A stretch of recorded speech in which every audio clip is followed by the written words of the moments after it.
Welcome to yet another end of the year ranking videos. In this particular video, I'm going to be ranking all the seasons of television that I watched in 2024. Now, with some of these, the season is still going on, so I have to base my placement on what has happened thus far. And then, of course, I can include that season in next year's end of the year ranking video for the seasons of television that I watch in 2025. So what I'll do in the description is I'll put a list of the 11 seasons of television that I watched as much as I could in 2024, so you have some reference material to refer to. Now, I did watch 11 seasons of television, but there are 2 seasons that I watched a few episodes of. I'll mention them, but they're not going to be in the placement because I can't base my opinion if I didn't go out of my way to finish watching what I could. And obviously with this video, this is going to be my opinion. We may or may not agree on our placement of these TV show seasons, so make sure that you leave your ranking of what you've seen in the comments section. Hulk smash the like button, share the video with a friend, put this video on any one of your social media platforms. Again, make sure that you comment what you can in the comments section or recommend TV show seasons to me. It's really hard for me to sit down and watch a TV show season to get fully invested, but I watch a few here and there. And then, of course, last but certainly not least, don't forget to hit that sub button. You're watching the video anyway. Subscribe to the channel, join the team, show your damn support, and be a part of something special. And you never know what you're going to see on JDAV TV. So, again, I've watched 11 seasons of television in 2024. But, like I said, there are 2 seasons that I watched an episode or 2 of. That would be Before, which is on Apple TV Plus. I watched 3 episodes of that first season. It was good. It stars Billy Crystal, but I haven't went back to it, so I can't include it. It would probably be in the bottom 3. And then I also watched the first episode of Fallout, which is on Amazon Prime. I'm not exactly sure why I went back to that. I'm not familiar with the Fallout games, but I do like Ella Purnell, and I watched that, and I liked what I saw, but since I didn't watch the whole season, there's no need to include that. And maybe I'll watch the next season and include that. I think it comes out next year, actually. Include that in next year's video. So let's start out the list of the shows, the seasons of the shows that I actually watched. Coming in, and I should warn you, there won't be spoilers. I might give a plot synopsis of the season, but I won't go into spoilers. Number 11 for me is going to be, without a shadow of a doubt, the worst season of television I watched in 2024, and that would be Brea Season 3. This is a show that's on Peacock. It's either on ABC or NBC, I think NBC. But the premise of Season 3 is the Harris family is back for more mysteries and more answers in Season 3. This is the last season of the series. It's a little like Lost, but doesn't even come close to matching what Lost gave us. But it has Natalie Zay in it, and I like her. For the most part, there's a character in Season 3 that's hardly not in Season 3. That's one of my biggest gripes. But it's just not very good writing, far-fetched storylines, and I mean, it's watchable, and it's only 3 seasons of television, and the last season, I believe, is 6 episodes, but it just didn't work for me, and it was a very big step down from the first season. I thought the first season was pretty good of Brea, so that's why Brea Season 3 comes in 11th place.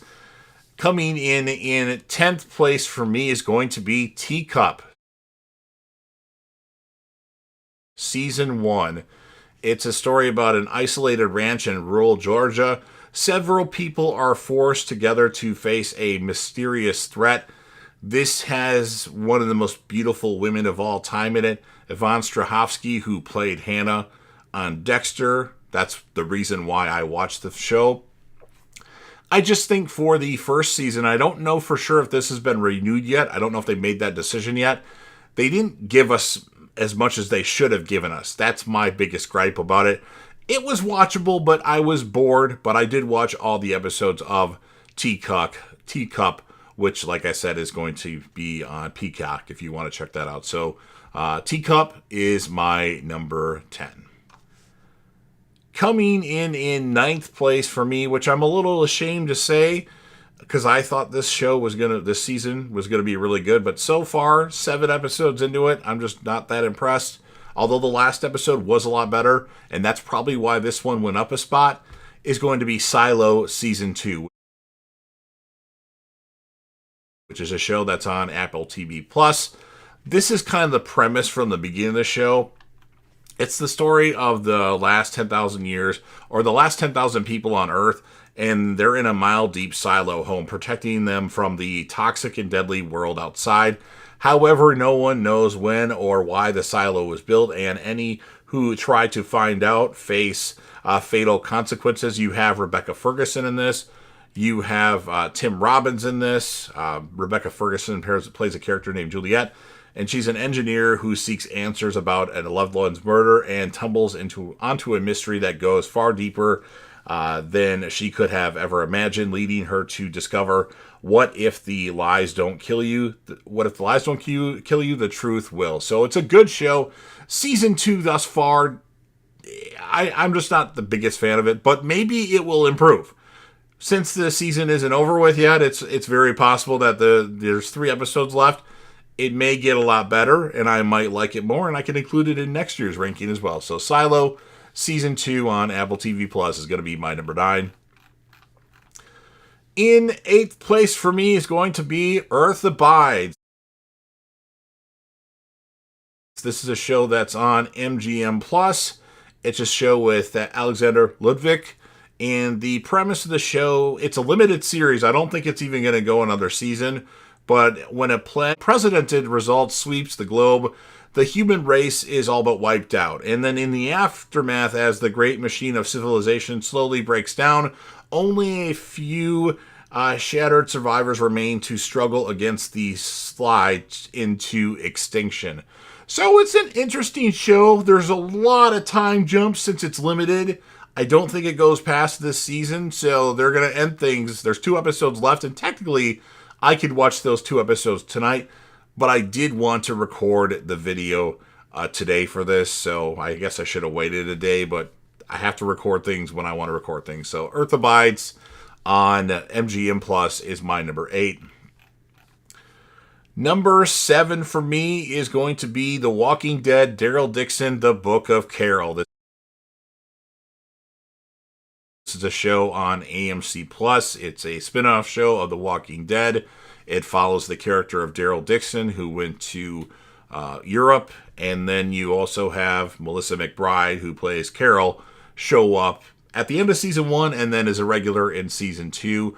While the season has really good moments, it does some things that make me annoyed. It becomes the Daryl and Carol show. Daryl and Carol have no threat to them. They're not going to die. Not in this show, at least. And I just feel like there's no point to have this show if you're going to kill off all the characters aside from Daryl and Carol. That might be a little bit of a spoiler, but I mean, it's got some good moments in it. But I just don't want to see a show with Daryl and Carol.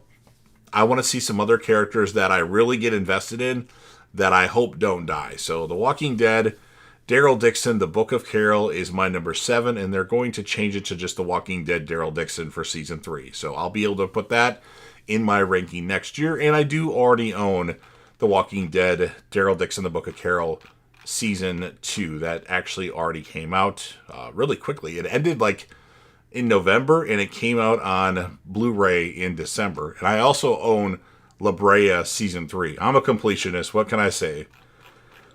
Coming in 6th place for me is going to be Cobra Kai season 6, part 1 and part 2. We also have 5 more episodes coming out in 2025, and then that will be it for Cobra Kai. Cobra Kai is still an enjoyable, watchable show. It's got great characters. It follows Daniel LaRusso and Johnny, from the original Karate Kid movie. And then you add all these kids in the movie. Right now they're at the Sekai Taikai tournament.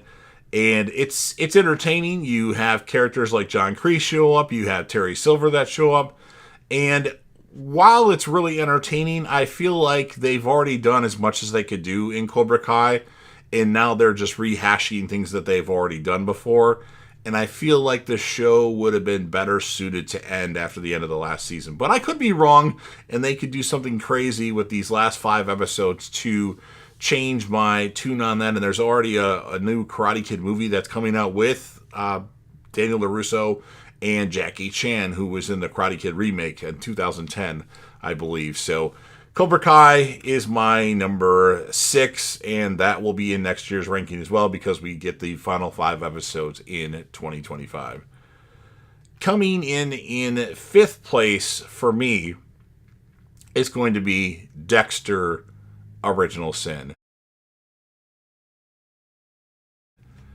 This show is a prequel for about 99% of the show. There is some things that happen, a very limited thing that happens after New Blood that they show, but this is a prequel series with Dexter Morgan, 20 years old, starting at Miami Metro and working in the forensics with Vincent Masuka and Tanya Martin, who is played by Sarah Michelle Gellar. So it's got its moments. I'm just, at the moment, a little lukewarm on it because I feel like there's nothing that's been really crazy for me in this season thus far. I have a feeling that this will go at least 3 or 4 seasons at least, so we'll get more of Dexter Original Sin, although no announcement has been made. But it's okay. If for a fan of Dexter like I am, or as Cody Leach would say, a fanatic of Dexter like I am, I'm happy that we get this Dexter version. Of course, next year we get Dexter Resurrection. So I'll be able to include Original Sin and Dexter Resurrection in next year's video, as there's going to be 6 more episodes of Original Sin coming out for 2025. And then, of course, Resurrection, which I'm already thinking that that's going to be my favorite show of 2025. But they have disappointed me before. Coming in 4th place for me, and if you asked me what my number 1 would be, I would have said this at the end of 2023. But unfortunately, it's going to be The Walking Dead, The Ones Who Live. Now, full disclosure, I really liked the season of The Walking Dead, The Ones Who Live. Apparently, it's a limited series. Not sure exactly where that's going to go, but apparently it's limited. They had 6 episodes. I felt like maybe if they would have had 10 episodes, it would have been better. You have Andrew Lincoln returning to the Walking Dead universe with Denai Guerrera, who plays, of course, Michonne, and Rick Grimes. And you also have a great actor in Terry O'Quinn, who played John Locke in Lost, who was added to the show, as well as Leslie and Brand, who is on Lucifer as well. So the show was really good. I just feel like they did some things too quickly, and they underutilized some characters. Of course, Leslie and Brand played Mazikeen in Lucifer. So it was really good. I really liked it. It just didn't last long, and I don't know if we're getting any more of that. So The Walking Dead, The Ones Who Live in 4th place, and I do already own the Steelbook for The Walking Dead, The Ones Who Live. In 3rd place for me, a show that came out of nowhere for me, is going to be Sweetpea. I guess I should mention The Walking Dead, The Ones Who Live, also on AMC+. Sweetpea is a show that's on Starz. It's with Ella Purnell, and she's like a female version of Dexter, but more sloppy. It takes place in Europe, so that's something that's a little bit of a negative typically for me when I watch a show, just like The Walking Dead, Daryl Dixon. But I really enjoyed it. I was really entertained by it. Now, I don't know if it will continue to be good, but I really enjoyed what I saw thus far of Sweetpea. It has been renewed for a season 2, and I'm looking forward to watching that. I'm not sure when that's coming out, because I know Ella Purnell is super busy. But Sweetpea, I wanted to put it number 1, honestly, but I had to settle for number 3. Coming in 2nd place for me is going to be From, which is a show on MGM+. The premise of the show, from the beginning is you have people that are driving around and they end up in this small town, and then something happens where they try to get out, And no matter what way they go, how far they go, they end up right back in this small town.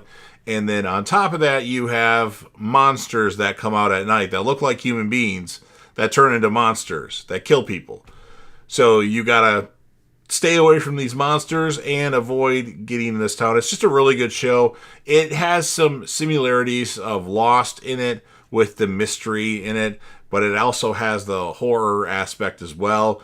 And I really liked From, and I think season 3, for the beginning and the end, did a really good job of making a good show. Where the middle of season 3 was a little lackluster, but it still was very entertaining. I was really into it as I was reviewing the episodes on the channel. So From season 3 on MGM Plus is my number 2. And coming in first place, easily my favorite season of television that came out in 2024 is The Penguin.